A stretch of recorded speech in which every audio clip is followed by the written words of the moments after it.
Hey guys, welcome to another episode of the What's Up with This World podcast. I'm your host, Drew. Ryan, how you doing today, man? Glad you're here with us. Doing wonderful. I'm just absolutely excited to be on here for another episode. Yep. Ryan, we were just talking about before we started recording. This topic today, this big government, this overreaching government that we want to talk about today.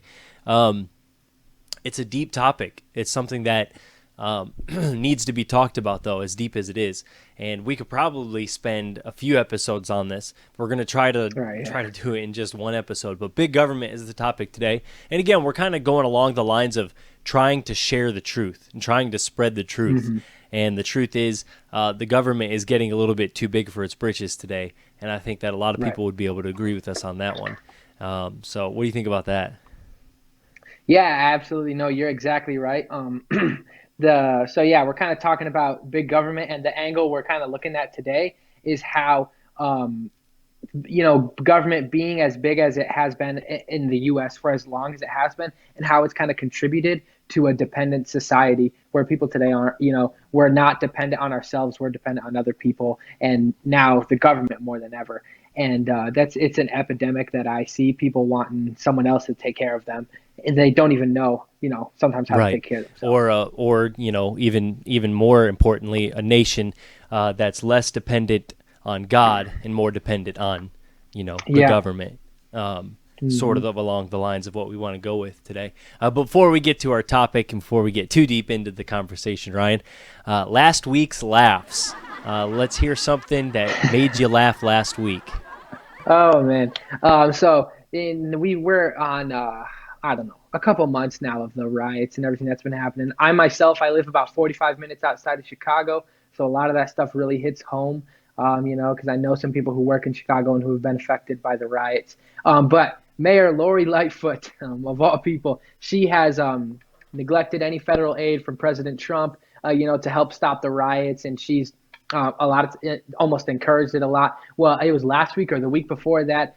She said that no one could protest on her block.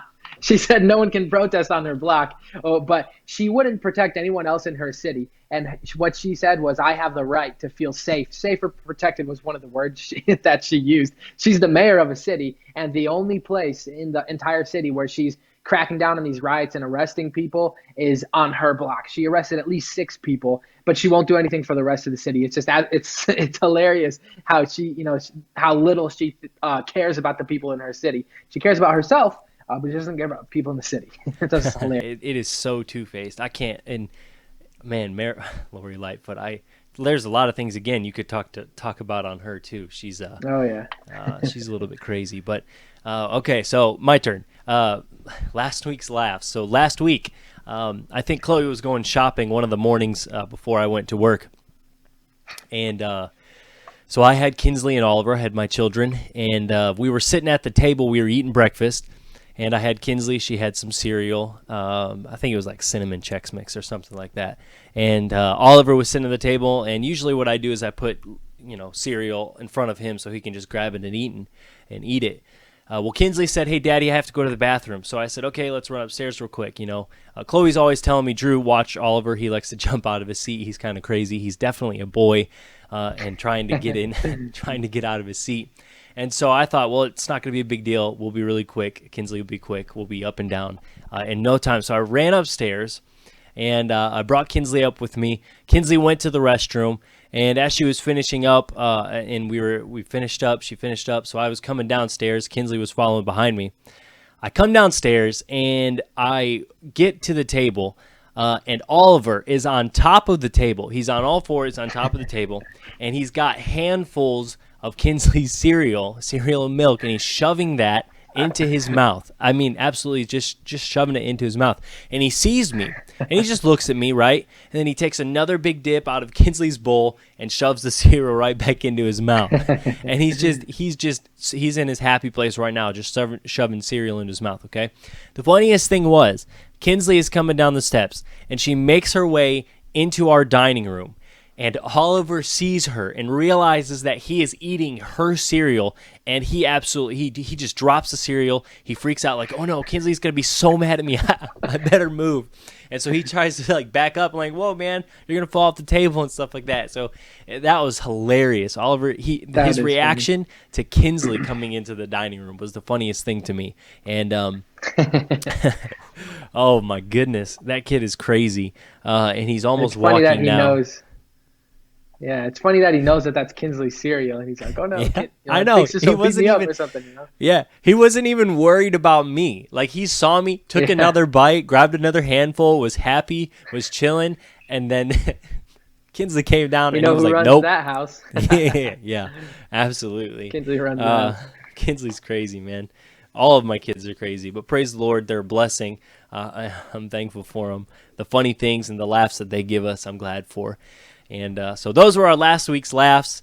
And well, let's get to our topic today, Ryan. We've already given sort of an overview. I want to talk about from the Bible. If we're talking about a government. We're talking about a nation, the United States of America, and our government and their overreach and big government. And I was just thinking about in the Bible when government is talked about. You know, the Bible gives us clear instructions, and God gave Israel clear instructions on how to run the nation of Israel, on how the nation of Israel should be governed. And I believe that when our nation was founded, when the United States of America was founded, that that we were founded on biblical principles. We were founded on these principles that God gave to the nation of Israel. And I think along this period of time, Ryan, the United States of America has done or is doing right now or has done what the nation of Israel did so many times in the Bible, and that was backsliding. They fell into sin, and as in Judges, they did that which was right in their own eyes. Every man did that which was right in our own eyes. And Ryan, we talked about last episode the truth. And Don Lemon saying, this is my truth. And if you don't want to believe it, then you just don't want to believe the truth. And this is my truth as a black man in America. And look, the truth is very clear, or it always has been up until recently. The truth has been very clear. The Bible, I believe, is the absolute truth. And we can look at things in the United States of America, Ryan, and we can look at things around us, and we can discern what the truth is by using the Word of God. And so when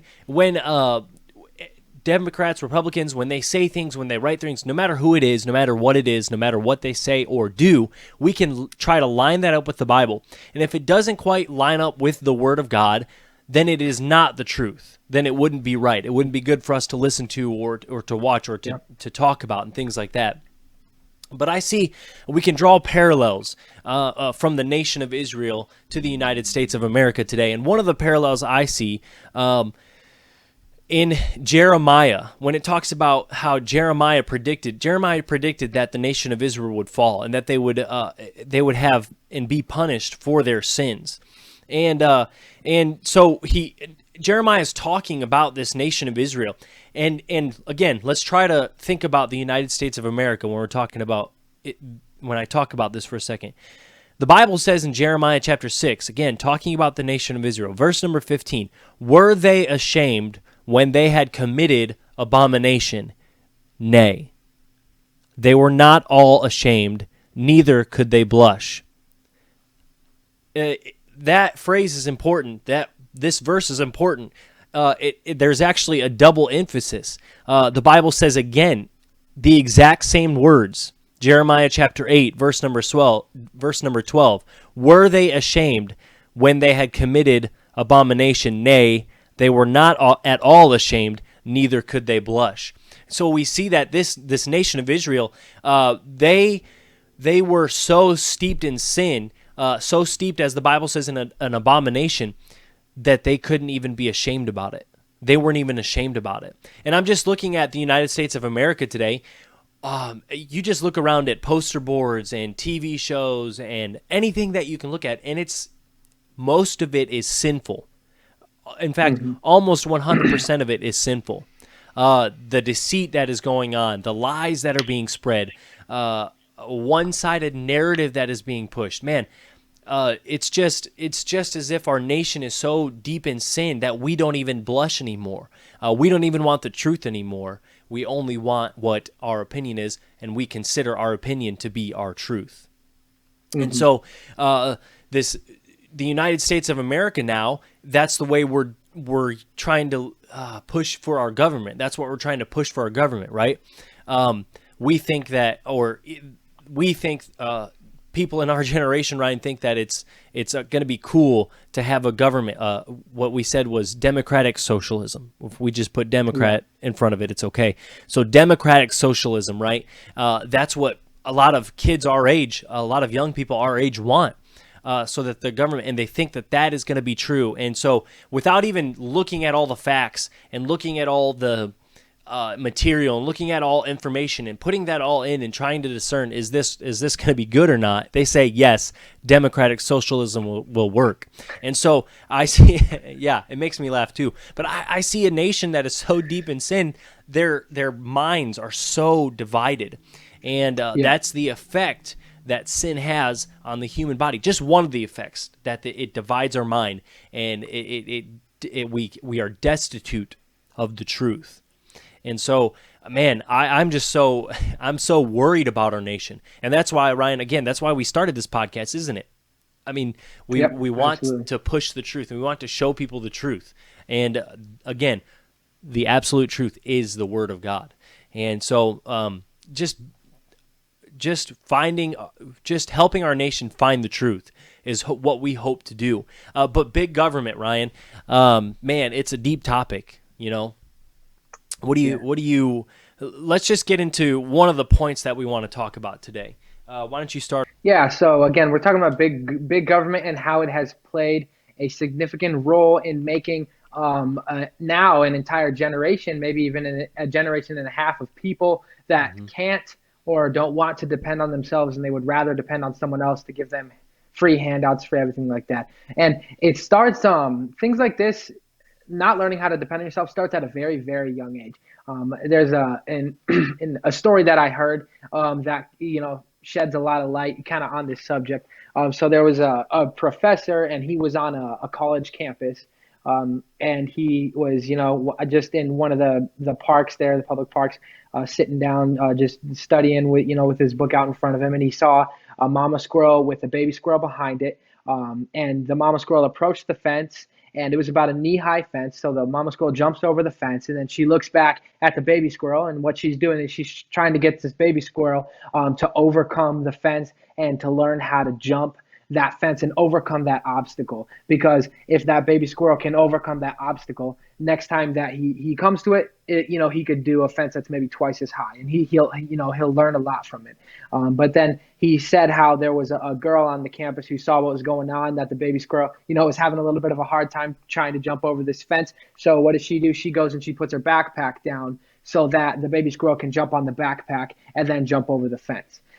But unknowingly, what that young girl was doing is she was hindering the growth of that baby squirrel. So now the next time that baby squirrel comes to that fence, he's not going to be able to jump over it. He's going to need a backpack to be able to jump over it. And that's how nature and human beings work. Pain and suffering, hardships, trials, things like that, they help us. They can do one of two things. You can either let that make you stronger, or you can have it make you weaker. There's two options that you have there. And so what I see today in a lot of young people, I see, because there's a lot of things about today's society that's not easy, right? There's a lot of struggles and hardships that we face, student loans, and just a number of different things, trying to even pay for college in the first place. And we have a bunch of human beings who want to depend on the government to give them money for school or, other things.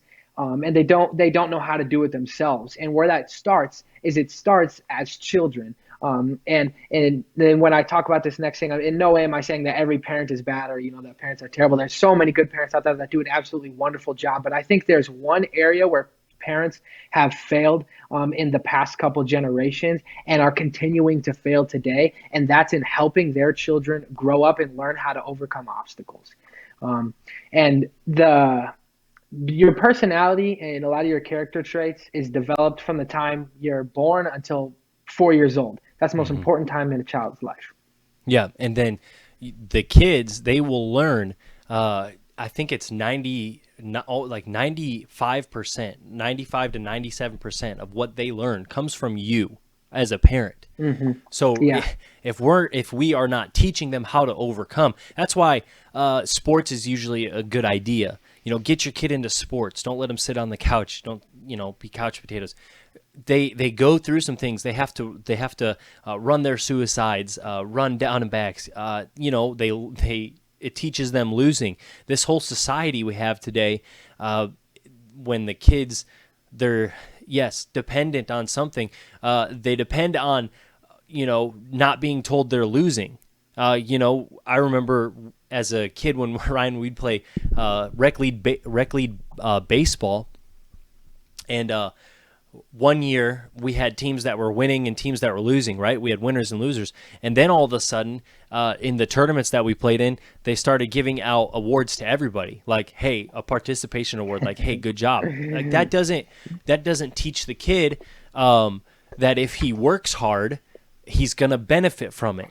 And that if he struggles through it, like you see a lot of times in sports, it doesn't teach him that if he struggles through that he's gonna get that he's gonna benefit from it, and that he's gonna be rewarded for struggling through it and getting through it and persevering through it. And again, it's not that parents are bad. I understand. I get being a parent right now. I'm able to say that now. I understand. Right. We get busy as parents. We do. We get super busy. I've got a full-time job. I work in a church. I do a great deal of things that sometimes force me to, and it shouldn't be this way, but it forces me to put things on a back burner. And a lot of times, I'm not where I should be as a parent. And I have to go back and think, Drew, what are you doing, man? You need to be a parent first. You need to focus on your family, God, family, and then you. And so, parents aren't necessarily bad. We get busy, but we still need to teach our kids to persevere, to push through, right, and not to be dependent upon a government, or not to be dependent on another person, but to depend upon God and help Him get you through it. But even in just the world, these parents have just taken away that family aspect of things, and in trying to push a good solid family foundation, and they don't try to teach their kids how to persevere through things. The kids are constantly dependent upon something else. Ryan, we talked about that ADHD, right? And a lot of kids are just told their entire lives that they have ADHD. And the parents, instead of teaching them, instead of us telling them, you have ADHD, you can't do anything, you're not focused, you have ADD, you can't do anything, you're not focused, we give them a pill, right? And we tell them, hey, take this Ritalin and it'll calm you down. When, Ryan, like you said, if we teach them how to focus in on something, if we teach them to push through that desire to do a bunch of different things, if we teach them to focus in, we can teach our children to grow, and we can teach them to learn. And if they focus in that, they will be able to grow and learn, and they'll be able to be better off for it. Yeah, and that problem starts. I see it is the issue with raising your kids. I see that this specific issue starts at a very young age, and the age that I see it all the time, when they're just starting to walk. Right, they're waddling, toddlers. They're waddling around. They don't have very good balance, and I see this all the time. And it's a very natural reaction, motherly instincts. You want to make sure your kid's okay. But I'll see a nice plush carpet, and obviously it has carpet padding underneath, so it's not like it's straight concrete. But you see a kid, running on it, and then he falls and hits his head, and then he looks over at his mom like, "Hey, mom, am I okay? Like, am I fine? Am I hurt?" And she comes over, "Oh, come here, are you okay?"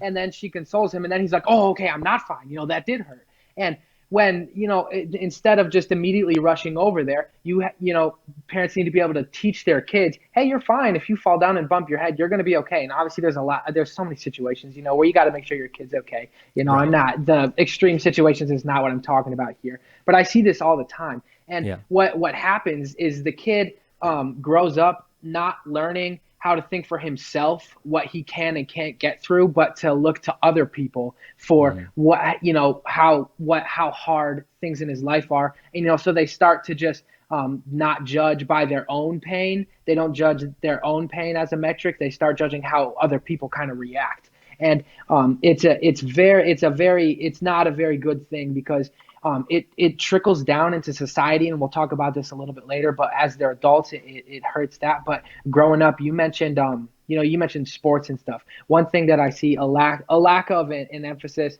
If it's physical education, taking some of that out of the schools, but I think a lot of parents need to push their kids and push them physically. And Mhm. not every kid needs to go out and run track or play baseball, play football. But I think that every child should have to, at some point, in their lives, push themselves physically, whether it's trying to run a mile or something like that, so that they can learn that because when you're running, you get that runner's cramp, and it hurts so bad and you want to stop. But then if you just keep running, you get that second wind. And what you learn is oh, it hurts for a little bit, but mind over matter.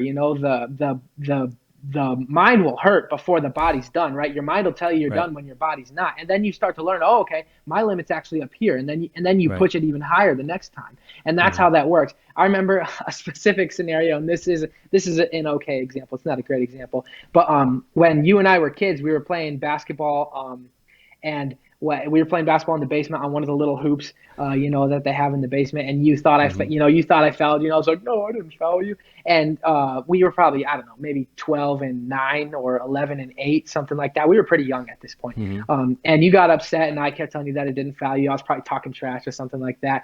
And I was standing behind you, and you got upset, and you just, you swung like that, and you hit your wrist right here on my head, just like that. Yep. Didn't hurt me at all, but you broke your wrist. And I remember mom and dad weren't home. We were actually home alone at that point. And so, but you just laid on the ground, and you knew that your wrist was hurt. You probably knew that it was broke. You said you heard it crack. And then when mom and dad came home, they did, in this instance, probably the wrong thing. But they said, no, Drew, you're fine. Your wrist isn't broke. Yeah. We don't need to go to the hospital. And I remember what you did. I remember you laid there for a while, and then eventually you kind of got up and started walking around. And while, yes, in that specific scenario, you should have been in the hospital because your arm was broken. What you learned because of that is you learned that, hey, I can walk around for an hour or two with a broken arm, and it's not the end of the world. And even Right. even though maybe you should have been at the hospital, you learn that pain, like, it's not the end of the world. And that's what kids today don't understand at all. A Right. lot of them don't. Yeah. They don't. Yeah. Yeah. No pain, no gain. Right. Yeah. I learned my lesson there. Don't hit Ryan in the head. He's got a hard head. I got a hard head. Yeah. Yeah. uh, So, and then you mentioned the ADD, ADHD. Growing up, if you can, talk to my mom about it, or my wife even now, I definitely would have been, oh, had my you had it. parents listen to the doctors and everything like that. I absolutely would have been diagnosed as ADD or ADHD. I Yeah. still can't hold my attention. And this is it's kind of another funny example that I'll give, but it's a pretty prevalent ideology. But in one of the Kung Fu Panda movies, they're fighting. The two of the people are fighting. They're doing kung fu or whatever, and one of the characters has a line that says, "Find your opponent's strength and turn it against them. Use it as a weakness." Um, and what we don't teach our kids today is, so many times, that weakness that I have, where I can't hold my attention very long, and a lot of things distract me. Well, what my parents did, instead of just treating this a symptom of it and giving me a pill and helping me, not be as crazy, they taught me how to direct my focus, and how to focus in on something. And what that did, it allowed me to take that, what could be seen as a weakness, and turn it into drive. Mhm. Turn it into a strength that I can use, that now that thing is on my side and it works for me, and I can use that to become a better person now. And there's a lot of kids out there who, they do need some outside help. And there's a lot of people with Yeah. a lot of mental disorders and things, who absolutely, they need some intervention. But there's an epidemic today of parents not helping their kids struggle through things like that and come out the other side stronger. What happens is, if I would have been put on something, for the ADHD to kind of help me calm down. Now what the way that this affects me, the older I get, instead of having that and learning and knowing how to push through that and focus through it and have it make me stronger. Well, now when I'm older, I don't depend on myself to get through tough situations. Now I start looking for something else. I start looking for, if it's another treatment, another pill, something like that.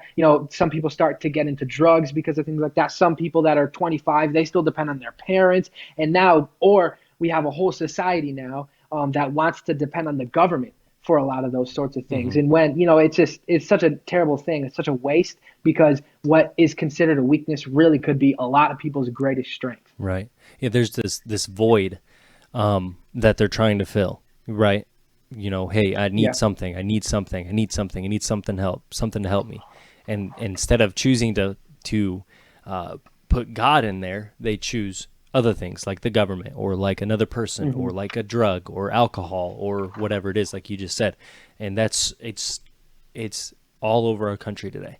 And again, that generation, for some reason, well, I mean, I suppose I know it's because we're told, hey, we're going to give you free college. We're going to give you free health care. We're going to give you free this, free that, and free. Like right. Nothing is ever for free, right? Absolutely.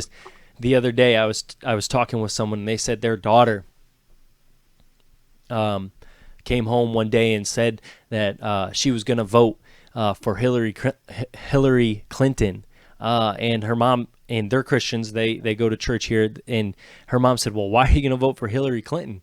And they did this in sixth grade. Obviously, you can't vote, but they did this, who would you vote for, in sixth grade? And she said, well, she's going to give us free health care, and she's going to give us free college. Don't you want free college, Mom? Wouldn't you want to go to college for free? And she's going to give us free this and free that. And she listed all those things. And then her mom looked at her and said, listen, all of those things, someone has to pay for them. And she taught her about taxes. It's not going to be free because we're going to be paying taxes for it. All those things. Yeah, but and this kind of goes along with that thing. Instead of looking at and looking at all the facts, instead of viewing all the information, someone says, "I'm going to give you free college," and we just take them at their word. Our generation is so bad at that. We take people yes, they're going to give us free college. And I know that that's not happening right now yet, but when we've got people who are trying to be elected as president, who are standing up and saying these things, people who are already in our Congress, standing up and saying these things in public, in front of, and it's not being hidden anymore. It's gonna come. This is coming. Yeah. Unless that we can spread the truth of the Word of God and have a revival in our nation. And that's the only thing that's gonna make a difference. And part of the reason, that socialism is, in history, has been proven not to be anywhere near as effective as like capitalism or free market society, is because capitalism gives the power to the people. It gives the power to the consumer. I'll go over that a little bit here in a second. But socialism gives all the power to the government. Government regulations, government funded this, government funded that, and all that government funded means taxpayer funded. So we're still paying for that anyway. But in a capitalist society, sorry, go ahead. No, I was just going to say, I mean, just look how quickly the United States turned from capitalism into sort of socialism. I mean, the government told you, hey, wear a mask. You have to wear a mask everywhere because of COVID-19. And if you don't wear a mask, you don't care. They told you there's a coin shortage. A coin shortage? Seriously? So don't use coins anymore. There's what else is there? We're told that the government has said, and Democratic officials have said, that we are targeting black police officers, and law enforcement are targeting black men and killing them. And we've all just believed it and went right along with that fold. We are literally being pushed into this socialist government. Yeah, and that's a big issue. Originally, when the United States was founded, the government served a couple specific purposes. There was like two or three things that they were supposed to do. Number one was protect the rights of the people, freedom of speech, the right to keep and bear arms, freedom of assembly, religious freedom, all those sorts of things. So the government was there to protect people's freedoms, and it was also there to protect the people. So those were the two main functions of the government. And a lot of people for a very, very long time thought the government really shouldn't do anything other than those two things. So from 1776 up until about mid 1800s, really that was the government's the only two purposes of the government was those two things. And once you got closer to the Civil War, Abraham Lincoln and a few other guys started. They wanted to start taxing. They started to want to pay. Have citizens pay taxes to help the government. And I think at the time it was for the North to end slavery and those sorts of things was what it was for. It was for that war, to be able to fund that war. But there was a whole lot of people that thought that was unconstitutional, right? Just having like a very, very small tax for that sort of thing was unconstitutional. Fast forward to today. Well, now the highest tax bracket is like close to 50% right now. And I think with the Green New Deal that Ocasio-Cortez, sorry, I can't say her name without laughing, but Ocasio-Cortez and the likes of her have proposed, the highest tax bracket would be something like 70%. We're talking about giving someone's 70% of their earnings, giving that to the government or away to other people, which is absolutely ridiculous. That's ridiculous. Now when you look at the whole spectrum, when the government, how it started out compared to how it is today, and now some of these people that say no, we don't need big government, they're not that crazy, because it doesn't take about a couple hundred years for the government to be this big dark thing that controls every part of our lives. But so capitalism gives power to the people, socialism gives power to the government. So in a capitalist society, and for some reason Ocasio-Cortez, if you just listen to her when she's talking, she really doesn't know the things that she's talking about. But she made a hilarious statement. She said, you don't make $1 million. It was million or billion. She said, you don't make $1 million, you take $1 billion. And so what she's saying is nobody goes out and works and makes $1 million. They take $1 million from other people. And so she's painting capitalism to be bad, saying, her viewpoint is that people in a capitalist, if an entrepreneur, the entrepreneur, the people who own the business, they don't do anything. They sit on the couch. What she said is they sit on the couch and they make money off of paying people, this unlivable wages and those sorts of things, which it's not true. If anyone who's been a business owner knows that the hardest working person in the business is the person who owns it, because he cares the most about it. Also, he incurs the most risk. He has the most to lose if the business goes under, right? Just a normal worker they're out of job, but there's a lot of other jobs out there. There's no risk incurred just by working for a company, but you're financially liable if you own the company. And so with greater the risk, greater the reward is how it should work. But she doesn't want it to work like that. She wants everybody to make the same.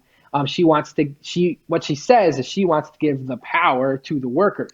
But really it doesn't do that. It actually gives the power to the government. So, but in a capitalist society, she acts like, people are getting taken advantage of, like, oh, you're paying these people, wages that they can't live on. But everybody has a choice, right? When you go in for a job interview, you can say yes, you can say no, you can negotiate for a higher wage. Are you always going to be able to get that higher wage? No, not all the time, but you make a choice. And at the end of the day, you make that choice because you think you're better off for it.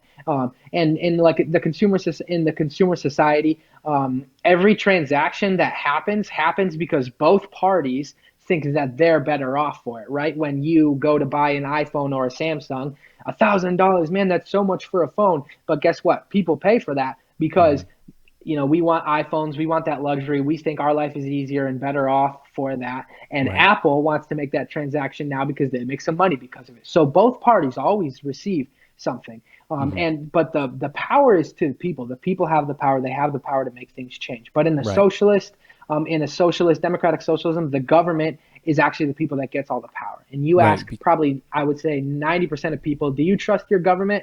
They'll tell you no. But those are the same people that want the government to have all the control. Oh yeah, absolutely. Yeah, like you in capitalism in our capitalist society right now. Look, I have the choice and I have the freedom to go out and buy whatever I want. And guess what? If I don't want to buy it, I don't have to buy it. I can go out and listen to whatever podcast I want, but if I don't want to listen to it, I don't have to listen to it. In a socialist government, the government tells you, here, this is what you can buy. Here, this is what you can listen to. Here, this is what you can use. That's what the socialist government does. And it takes away the freedom of the consumer. It takes away our freedom. We can't go out. We can't now go out and choose what we want to buy. There was this documentary on Cuba, and the grocery stores would close, and then they would open up the next day, and there would be aisles of this certain product that nobody wanted to buy. I mean, perfectly faced. Nobody wanted to buy them, but the entire rest of the store was bought out. You don't see that in the United States. You don't see that in our capitalist society because we have so many choices. And if we give if we give this power to the government, those choices will go away. I was talking with one of my friends from Canada a while back, and he said, "Yeah, our government." They got to vote, but our government just let us vote on which Mountain Dews we wanted. To vote on Mountain Dew. Vote on Mountain Dews. But listen, we laugh at that because we have the choice to go out and buy whatever Mountain Dew we want. But our nation and the people in our nation are so steeped in sin and so divided, their minds are so destitute of the truth that they think giving the power to the government is a good idea. But then you have the people in the government who are like, yeah, give us the power. We'll take the power. Yeah. Again, who doesn't want more power? Yeah, we want, like, it's human nature. We want that power. We want to grow and become better and become more important. And we want to have that standing in society. And the government is going to continue as long as we are a divided nation, and as long as we are destitute of the truth, people will say, yes, push to give the government control, because it's and we will never see until it happens how much of a mistake that would be. So, I mean, it's just it's amazing to me how many of us millennials, people at our age, Ryan, they just are completely okay with having a society that depends on the government, and that completely depends on the government. Yep. Again, and a lot of that's because they don't know how to depend on themselves and to fight through pain. They don't know how to fight through pain and fight through suffering, kind of like I mentioned earlier. And they have to depend on someone else instead of depending on themselves. But talking about capitalism versus socialism, when America became the #1 country in the world, and it was in a very, very short amount of time. It was like in the 19th century. So when there was basically zero government regulations. It was a true free market, right? And the beauty of a true free market, as we were kind of talking about, is you can't really fake people out. You can't really gyp a lot of people off, because if you start gypping people off, well, people are going to know about it. They're going to know you're not running a legitimate business, right? But the good thing is, if you have a bad business, that's fine. A good business will take its place. Someone will come around and someone will do a better job. But when you start to get the socialist government, and the government are the people who's in control, there's no more incentive for people to go out and create new products, right? Because they're not going to get the revenue. They're not going to get the revenue from it. It's all going to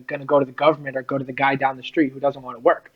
So then what starts to happen is, the people don't start to come up with good ideas anymore, because there's no incentive to go out and make their lives better. And so the society never goes anywhere. And that's why most Americans would consider America the greatest nation on earth. And, today, I feel like we're slowly kind of creeping down that scale, and we have been for a while, kind of, I think, we're still, I would still consider us the greatest nation.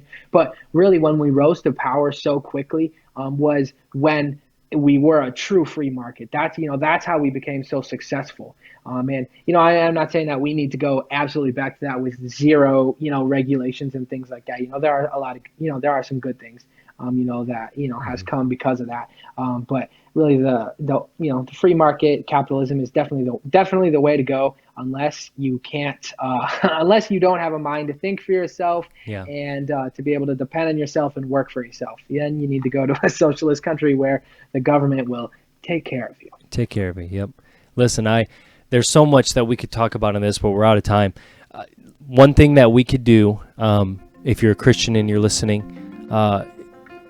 what you seriously need to do is pray for our nation and its leaders. I know this is election year, and always election year is kind of crazy, and it seems like the world is ending at election year. Every election year that happens. But pray for your nation, pray for its leaders, and then pray for each other. Pray that we will make the correct decision and vote for the right person, someone who's going to, a president who's going to stand for our religious freedom and lead us into the capital, and continue to lead us in a capitalist government. And we don't want to see our nation, because of our sin, we don't want to see our nation completely destroyed. And I know that there will always be punishment, but there's a chance, we can get back to God if we have a revival. And so pray that our nation gets on its knees and we learn from our mistakes. And thanks for watching or listening to this episode of the What's Up With This World podcast. If you enjoyed it, please like and subscribe, and we hope to hear you. And if you liked it, we'd like to hear from you. Let us know what you think, and hopefully we'll see you back here next time. Thanks.